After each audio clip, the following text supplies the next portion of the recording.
I have made a capacity is equal to the demand, right? And that's the ideal performance-based design. Unfortunately, it is not a single degree freedom system. If it were a single degree freedom system, I could have done that. Then again a question mark comes that you have converted a multi-degree freedom system into an equivalent single degree freedom system and trying to say that capacity is equal to demand, and you have come across a perfect performance based design. But you have made some approximation in converting the system to a single degree freedom system. So what is the guarantee that when you again come back from single degree freedom system to multi-degree freedom system, what is the guarantee that the, the overall capacity of the system is equal to the demand? Then also it is very difficult to define the overall demand. This is number one. Number two is that individual EDPs, are they meeting the predefined values?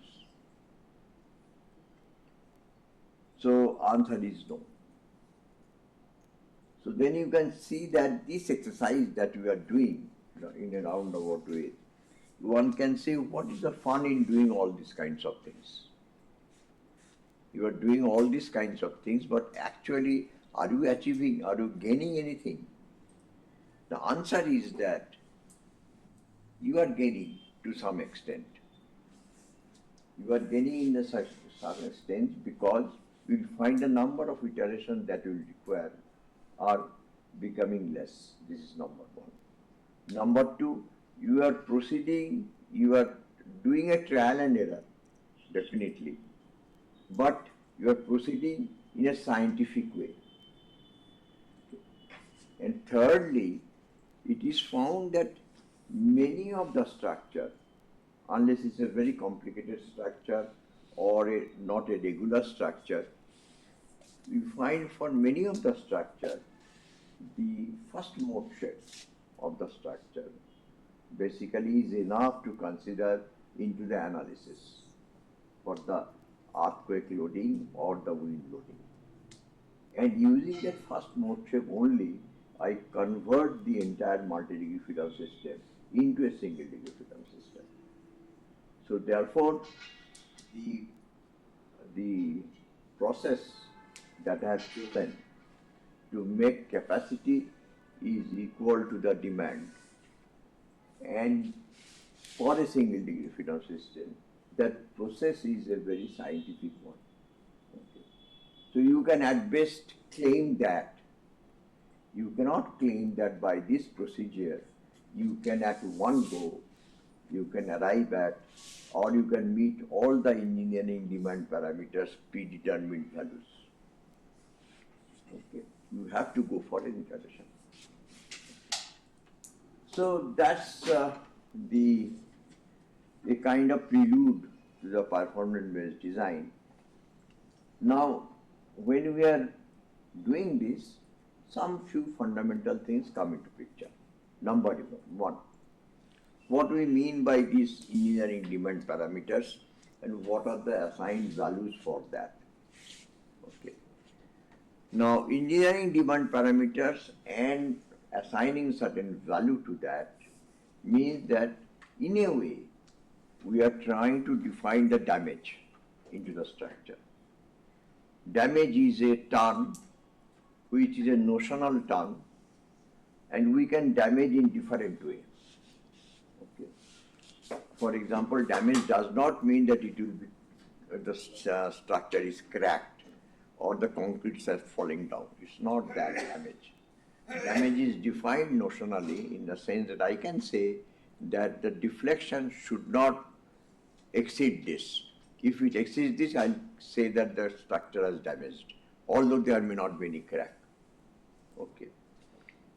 The damage means that you can say that the interstory drift of the structure should not exceed this. It does not again mean that there will be cracks. Then someone can say that damage means that the cracks will be there in places where if there are cracks, then it is not of much concern, right? Whereas the damage also I can define like that there should not be even a very fine crack at the bottom or the base of the structure. That can define damage. So damage can be defined in various ways. So we must have an idea what is this damage. And then only I can talk of the performance-based design. Performance-based design means, as I told you, that it should not exceed certain EDPs and certain specified conditions. And restricting the value of EDPs in itself a damage condition. This does not mean that crack has happened. Okay. So we must have an idea about the damage. Second thing is that when the structure fails, whenever the yielding takes place, immediately the structure does not fail. And that's why you put the reinforcements in a reinforced concrete structure, that all of you know. So if it were made of only concrete, there would have been a brittle failure. But in order to prevent that, what we are doing is that we are providing reinforcements. And reinforcement is a ductile material. So even if the yielding has taken place, after the yielding, it can continue for some time and then it fails. Okay. So this movement of the structure, starting from the point of yielding to the point of collapse, in this range, this is called ductility. And we want to put into the design as much ductility as possible. Then only it's a safe design. It is safe design in two respects. Number one, that it immediately does not fail. Second thing, before the failure, complete failure, there is a warning, okay, and you get some time. And when you get some time, people can run away in earthquakes, in the event of earthquake. That gives you escape time, right? So ductility is very, very important, right? Especially for the design of any building in which you are housing people. Okay, it does not collapse like a pack of cards. It should not immediately. So we provide reinforcements there at the joint specifically, and there is a reinforcement detailing, specific reinforcement detailing, so that the ductility is ensured. So this is another thing, the very important thing in performance-based design is the ductility. Okay. And ductility commands or controls many of the engineering demand parameters. Then the third thing that is very important to know is that when the failure takes place in a multi-degree freedom system, then as I told you before, and all of you must be knowing it, that we talk of plastic hinges. plastic hinges should take place. And after the plastic hinges has taken place, then the structure is converted into a mechanism and can fail. So the plastification, how the plastification do take place. Secondly, you will find in PBD, performance-based design, that we are talking of the immediate occupancy state, life safety state, collapse prevention state, all these states we are talking of. And when we are talking of these states, we talk of the plastic hinges rotating by certain values. And when this rotation of those values exceed, then we say it is from IO2 it has become LS. From LS to it has become CP. So this plastification and the rotation of what they are also again a fundamental issue associated with the performance-based design. So we now say that there are certain fundamental issues associated with performance-based design. Number one is ductility. Second one is damage. Third one is the plastification or the plastic hinges. Okay. And finally, the most important thing which is associated with the performance-based design is what is called a pushover analysis. And we obtain a curve called the capacity curve. Once you have the capacity curve means the base shear versus displacement. That plot is called a capacity curve. Once you have a capacity curve, then you can define a performance point. I am sure this has been already told to you or not told. Last two class में can you tell me what are the things were taught slightly? Some idea you give me. Direct displacement design. DDBD we were taught the principles. The principles of direct displacement based design. Direct displacement design is all right. Then unified approach, unified performance based design, and dual system for in the DDBD category. EDP is he told you? Okay. And then performance criteria for semi-performance. What is the performance? He has mentioned about performance point, demand equal to capacity, seismic performance based design. Yes, they had already told about the procedure, how the performance based design is going. Only methods are there. Seismic performance based? Yes, only approaches. Only the approach. Only the approach. These life safety, IO, CP. So this and displacement pushing the structure. No push.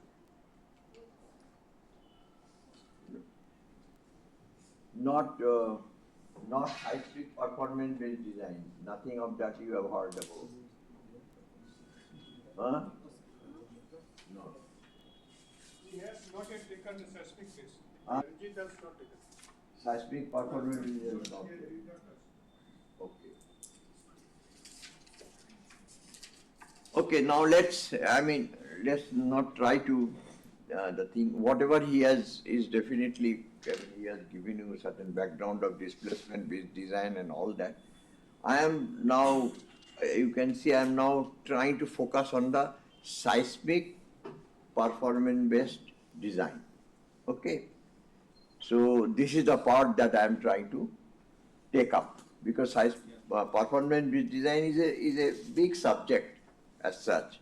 So out of that, I am taking specifically the seismic performance based design.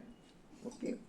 because the most of the structure, if they are designed properly, they can fail because of the earthquake. Okay.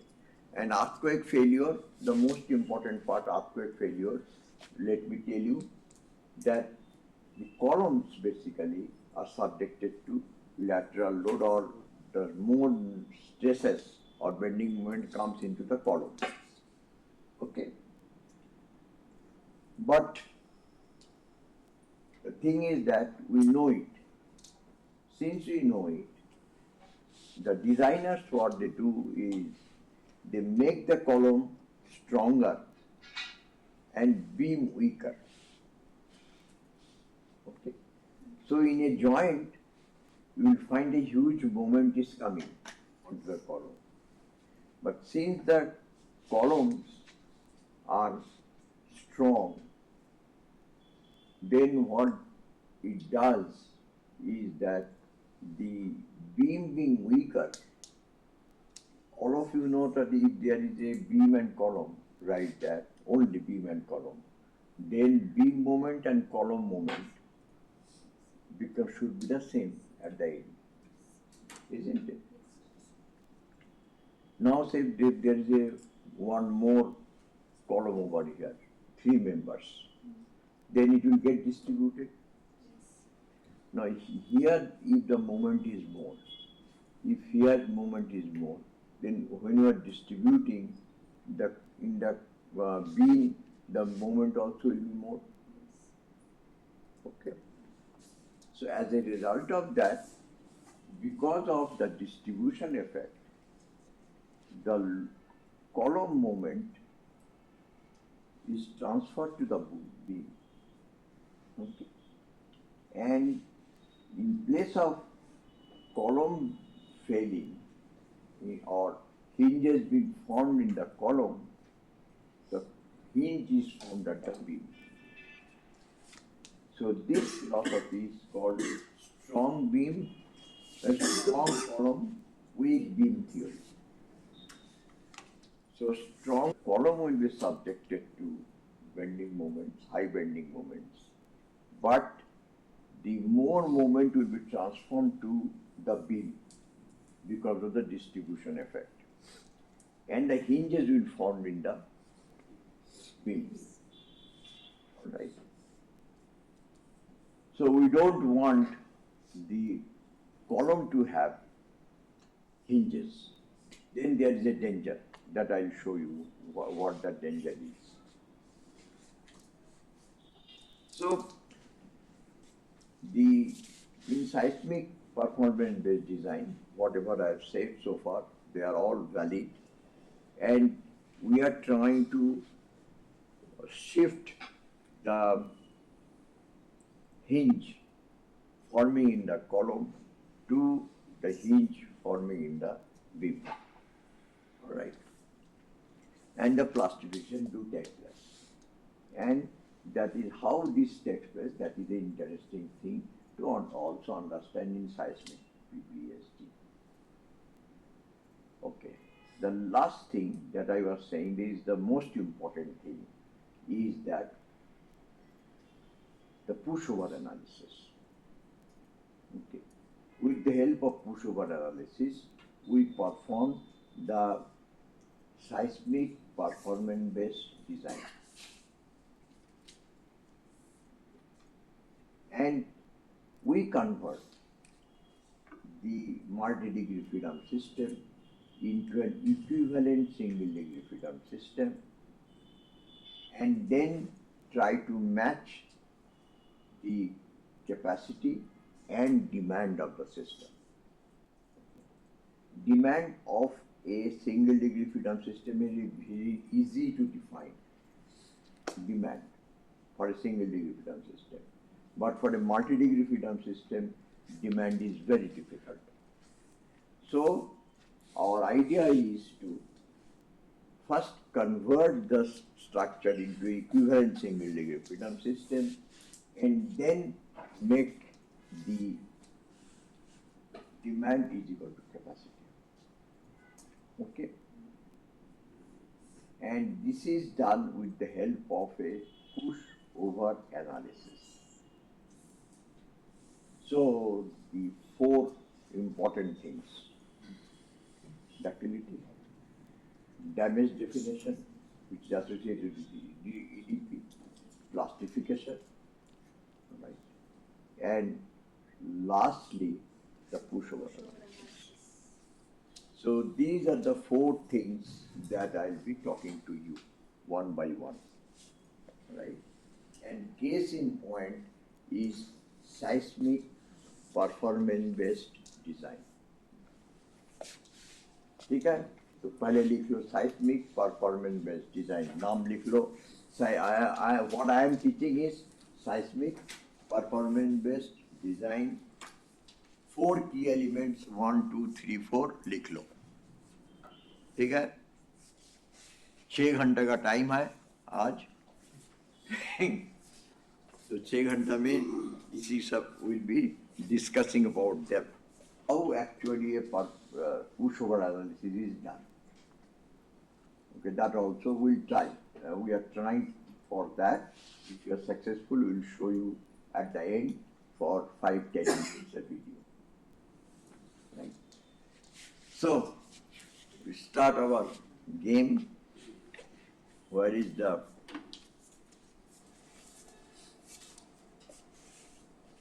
not only one, but as such ductility means from the yield state, how far it can move, how the element or the structure can move before it finally gives way or collapses. The design of most structure, except specialty structures like NPP, offshore structures, fluid retaining structures, relies on adequate ductility. So the specialty structures are different. Okay, there we are very stringent.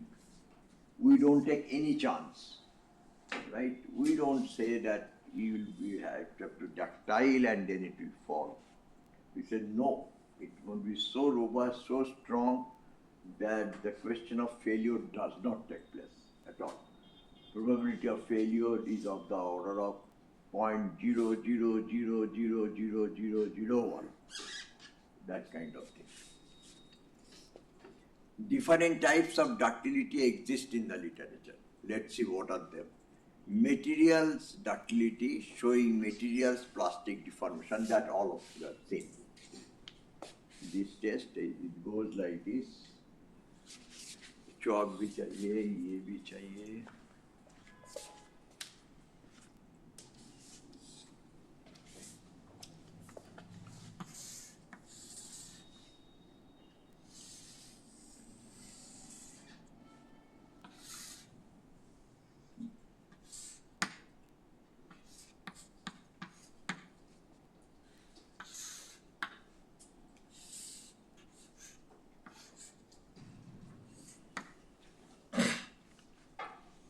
This is the ductility.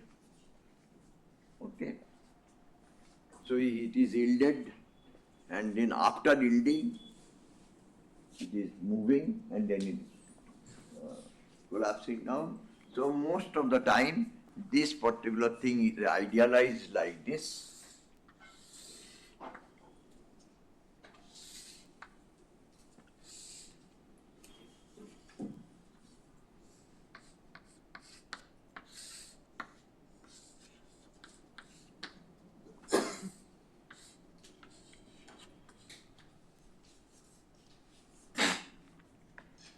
Means before the collapse takes place, delta C is the collapse.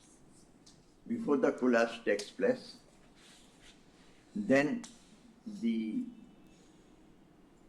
particular, and after yielding, it displaces without any increase of stress. Stress remains same. That means the load, it cannot take any more load, but the system will not fail, it will displace. So that is the ductility portion or the flexibility. Now, the second is section ductility, showing ability of cross section to deform plastically. Now, one is material ductility. Then what you have done that you made a cross section, and in that you have put the reinforcements, and because of that it can take moment or shear. So then this will behave in place of Fy, then it will be My or Vy. Okay. And then this My, after this My, under that M, it will move or it will deform and then it will fail. So that is section ductility. Then member ductility, quantifying the plastic rotations of the members. Now this is defined like this. This is associated more with the member cross-section ductility. Say there is a plastic hinge forming over here.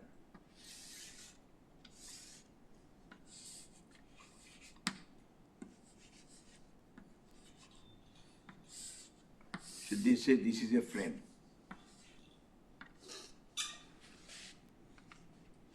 So once it sways like this,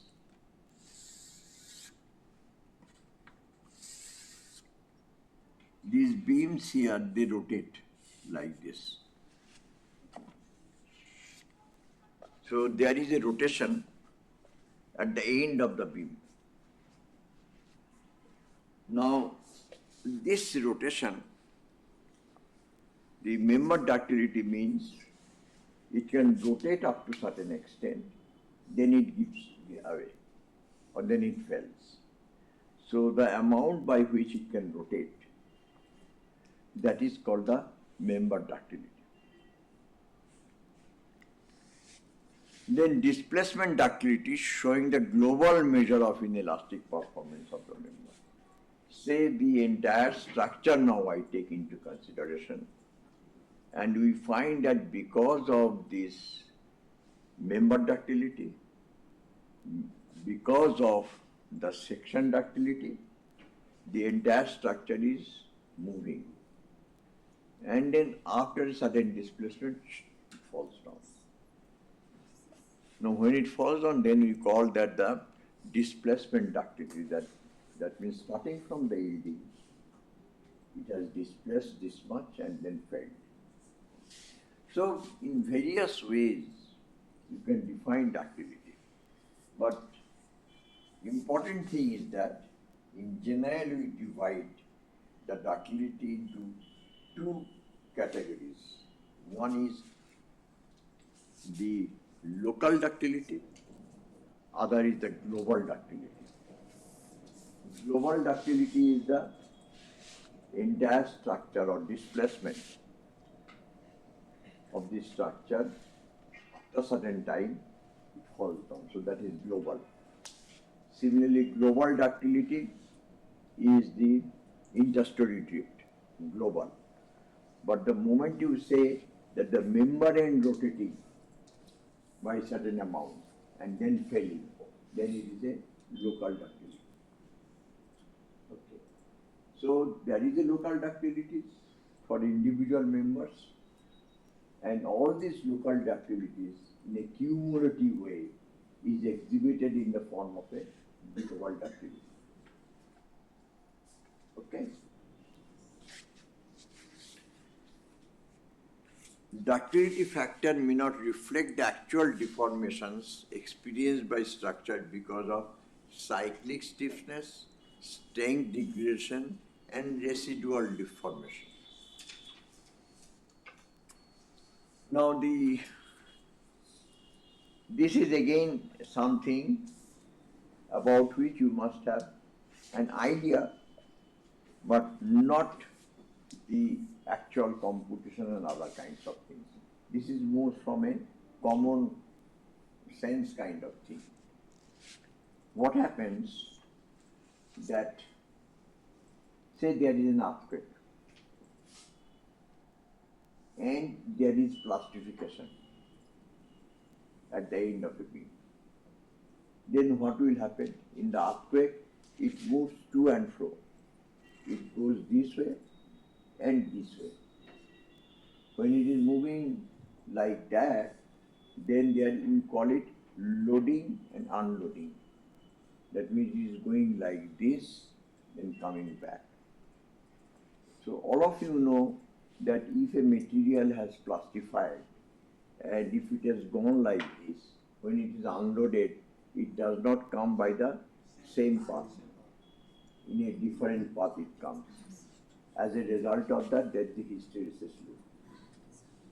So, at all the plastic hinges in the structure, whenever there is an earthquake like that, the hysteresis loops are generated. Okay.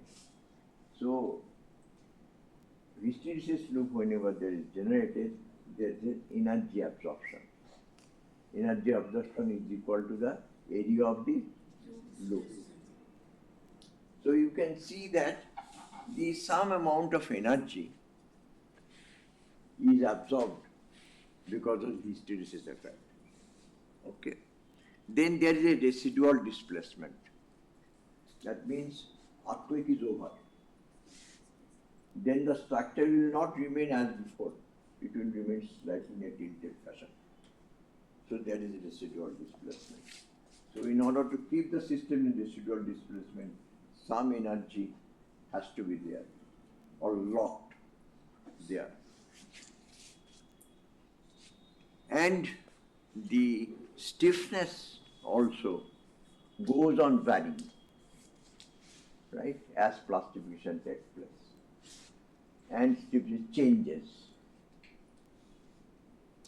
So, because of these three main effects, ductility factor may not reflect the actual deformation experience. So, actual deformation versus the yield displacement, that is your actual ductility, right? But these are the factors which really do not allow you to get the actual ductility, because some of the energies are absorbed here and there.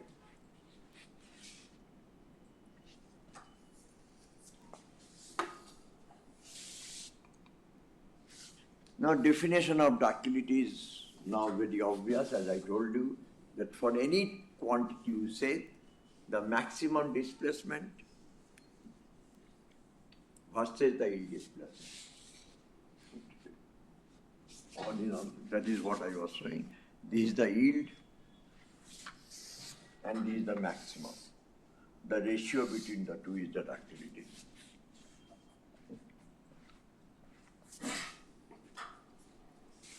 Some people defined also the ductility in this fashion: energy at any time t divided by E, the elastic energy, and elastic energy is given by this. So this is the ductility measure in terms of energy.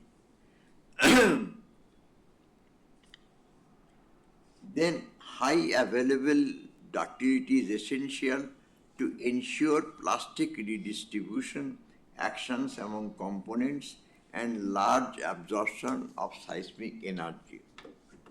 This is also a term which you should understand, right, in a physical way. Okay. What do you mean by redistribution and the absorption of seismic energy? So,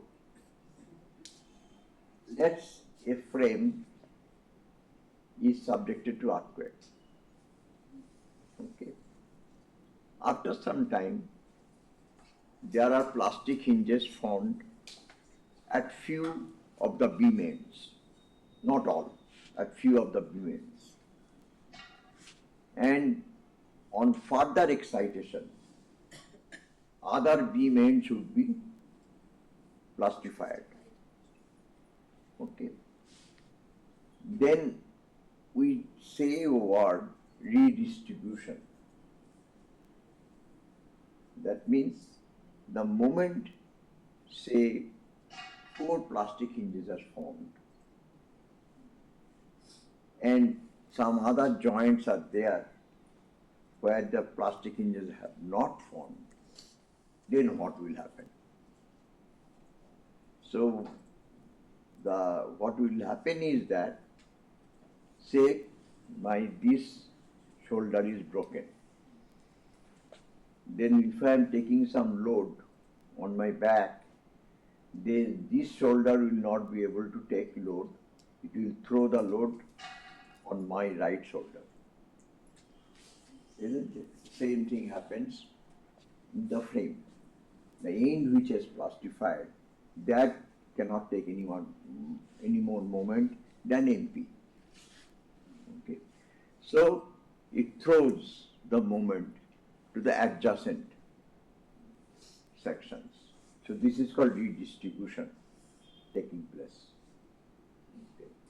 So this redistribution is a very important thing. That's how the failure gradually takes place. That means plastic hinges gradually takes place and spreads over the entire structure before it collapses. So in that, two processes are involved. One is ductility. Ductility means the plastic hinges should be able to rotate without any further taking load, right? That means that flat portion, it should allow the rotation.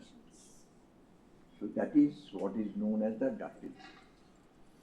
This is one thing. And because of the ductility, since it can rotate easily, the loads are getting shifted to the other. Okay. So redistribution and ductility together allow the thing to spread. The damages spread over the entire structure, and finally it fails. Okay. So the delay in the failure of the structure, or the time that you take before the structure fails, right, that depends upon this redistribution capacity and the ductility. Sometimes people also say in a different way that you make the structure more redundant. It means, redundant means more joints you have given, more elements you have provided. Therefore, more joints. So therefore, before it fails, it has to spread sufficiently, and then it should fail. So if you make a system more redundant, you have again more time gap before the failure takes place. So in many ways, you can make this life safety of a person in case of earthquake. Ensure more life safety. It does not fall on a sudden collapse. And the other thing is that large absorption of seismic energy. What happens is that the moment you allow the ductility to take place, rotate, there will be hysteresis loop going on, hysteresis will more, seismic energy will be eaten up by that, and less seismic energy will be there. So the overall damage of the structure is reduced. Okay.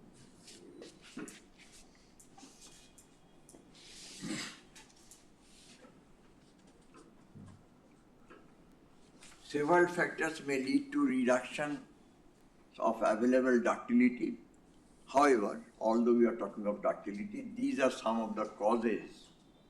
So, because of which the ductility is reduced, strain rate effects, these are the things. Strain rate effects, reduction of energy absorption due to plastic deformation, then overstrength leading to structures not yielding when they are intended to yield, and tendency of some material to exhibit brittle fracture. So all of them basically go against the ductility, and therefore the ductility may get reduced. क्या हो गया?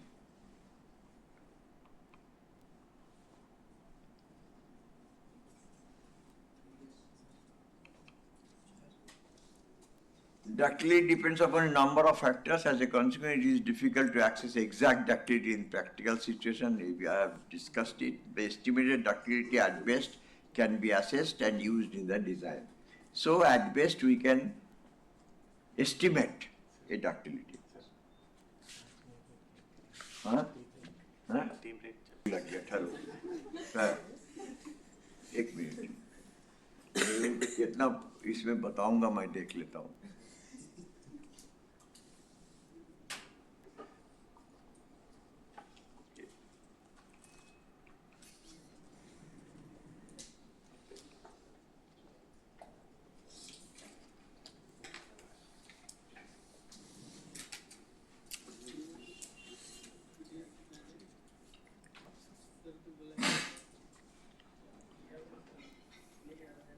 Generally, ductility, some of the things I am telling you, these slides will be with you, rest of the things you can see. Generally, the order of ductility, which we try to introduce into a system, vary basically from 10 to maximum 20. Right? We cannot provide more ductility than that. Okay. Ductility is a ratio. And this stain softening and all that, they are एक क्या हो गया drama कर रहा है ये सब छोड़ दो. Curvature ductility is affected by shear force. ये भी छोड़ दो, ये थोड़ा हाई फाई हो जाएगा. Yeah, this is an important card that you should know. The various definition of the yielding, when the yield takes place. All the time I was talking about that yield versus the maximum. This ratio is the ductility. So one of the important criteria is that this ratio is very uncertain ratio. It means how do you define these 2 points, the collapse point and this point.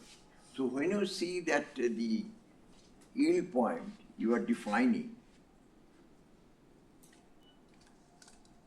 this yield point, if this is a straight portion, then it goes like that. So it's very easy to define it. Okay. Some people say that look, this is going like this, and then it is going like this, and it becoming flat. Now let's define delta y, more rational way of defining it, that draw a line like this, draw a line like this, and this actual yield point should be taken as this, not this. Okay.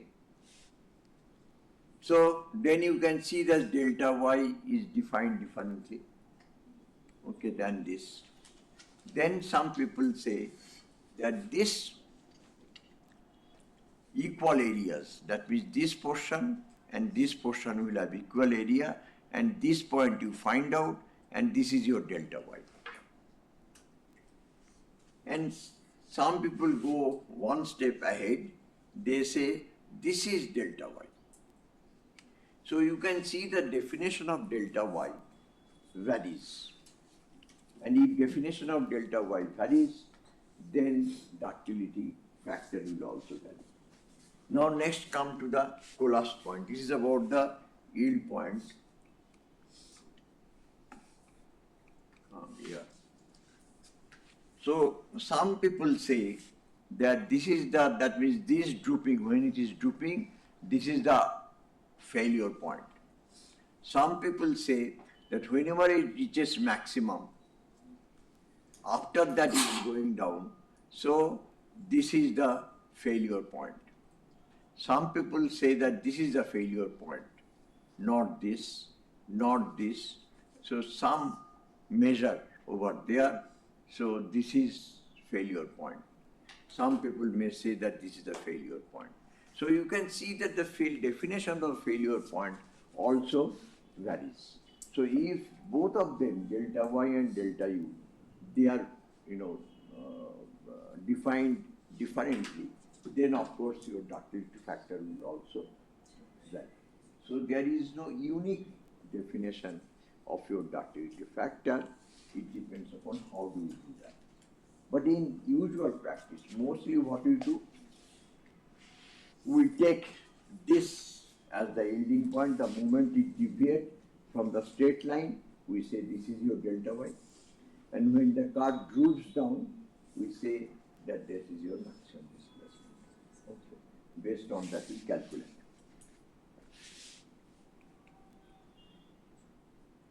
See, local ductility, level ductility, I have told you. Chalo. So, ductility have